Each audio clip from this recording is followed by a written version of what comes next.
नमस्ते। दिन भर की टॉप इंपॉर्टेंट अपडेट्स पर आपका स्वागत है। आज की टॉप हेडलाइंस कुछ इस तरीके से हैं कि बांग्लादेश की कई इंटरनल रिपोर्ट्स इस बात का दावा कर रही हैं कि कुछ समय बाद बांग्लादेश दिवालिया हो सकता है, लेकिन इसके बावजूद भी यूनूस सरकार की अकड़ कम नहीं हो रही। वहीं दूसरी तरफ भारत के विदेश मंत्रालय ने क्लियर कर दिया है कि यदि बांग्लादेश ने भारत की तरफ से भारत बांग्लादेश बॉर्डर पर लगाए जा रहे कटीले तारों को रोकने की कोशिश की तो अंजाम बुरे होंगे। एंड लास्ट अपडेट, बांग्लादेश के अंदर धर्म निरपेक्षता और समाजवाद को संविधान की प्रस्तावना से हटाए जाने के बाद खुद बांग्लादेश के अंदर बवाल मच चुका है। कई रिपोर्ट्स तो ये कह रही हैं कि जुलाई 2025 में एक बार फिर से तख्ता पलट हो सकता है। तो आइए तीनों ही इंपॉर्टेंट अपडेट डिटेल्स में आपको बताते हैं। यदि आपको हमारी ये न्यूज सीरीज पसंद आ रही है तो इस वीडियो को लाइक और चैनल को सब्सक्राइब जरूर कीजिएगा। सबसे पहले बांग्लादेश के दिवालिये से रिलेटेड आ रही अपडेट की बात की जाए तो लगभग एक तरीके से बांग्लादेश दिवालिया हो चुका है। आज भारत को देने के लिए बांग्लादेश के पास पैसे नहीं है, इसके बावजूद भी टर्की और इटली जैसे देशों के साथ ये एडवांस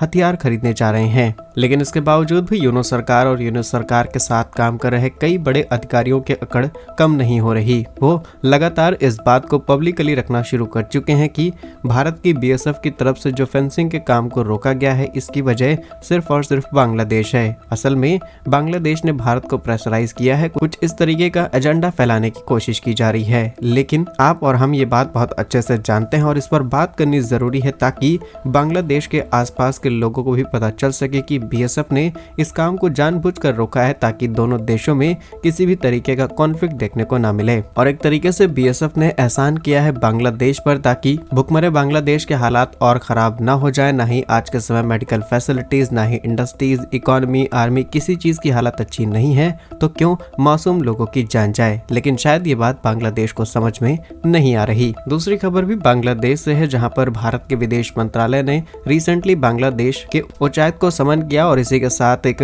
प्रॉपर स्टेटमेंट दिया गया है कि हम बांग्लादेश के साथ अच्छे रिश्ते चाहते हैं, लेकिन अगर बांग्लादेश हमें सीमा पर फेंसिंग लगाने से रोकने की कोशिश करेगा तो डेफिनेटली हम बांग्लादेश के खिलाफ बड़े एक्शन ले सकते हैं। सिर्फ इतना ही नहीं बल्कि भारत के अंदर जो एक किन्नर समाज है बताया जा रहा है और कई रिपोर्ट्स ये बात खुद ऑफिशियली क्लेम कर रही है कि उनके जरिए भारत के अंदर नजर रखी जा रही है और इन लोगों को ज्यादा मॉनिटर ना किया जा सके, इसीलिए ये इंफॉर्मेशन भारत से बाहर पहुंचा रहे हैं। साथ ही साथ भारत की सुरक्षा एजेंसियों के लिए ये एक काफी बड़ा चैलेंज बन सकता है। सिर्फ इतना ही नहीं बल्कि बीएसएफ की तरफ से बांग्लादेश की तरफ से की जा रही एक नाकाम कोशिश को भी रोकने की कोशिश की गई है, जिसमें करीब 13 बांग्लादेशियों ने भारत में घुसने की कोशिश की, लेकिन समय रहते बीएसएफ ने उन्हें पकड़ के उन्हें देश वापस भेज दिया। वो तो बीएसएफ भारत की सेना है और काफी सॉफ्ट रहती है, इसीलिए कोई कड़ा एक्शन नहीं लिया गया। किसी और देश की सेना होती तो शायद ये लोग जिंदा वापस ना जा पाते। लेकिन शायद ये सब बातें यूनूस सरकार के लिए किसी काम की नहीं और अपनी सीमा पर लगाए जा रहे फेंसिंग काम को रोकने की कोशिश जो की है उस पर विदेश मंत्रालय का बयान सुनिए, जहां पर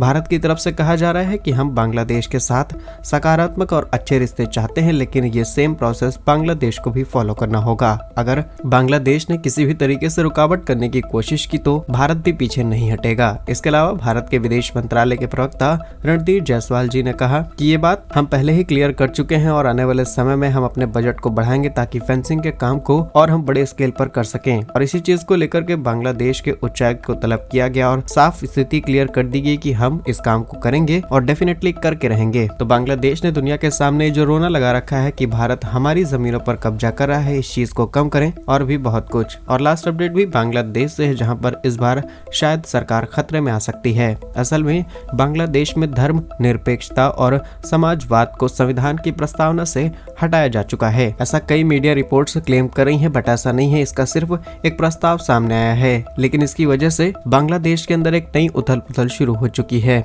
वैसे तो यूनूस सरकार की तरफ से यह प्रस्ताव लाया गया है और आप जानते होंगे कि यूनूस सरकार धर्मनिरपेक्षता और समाजवाद को लेकर के कितना ज्यादा एक्टिव है।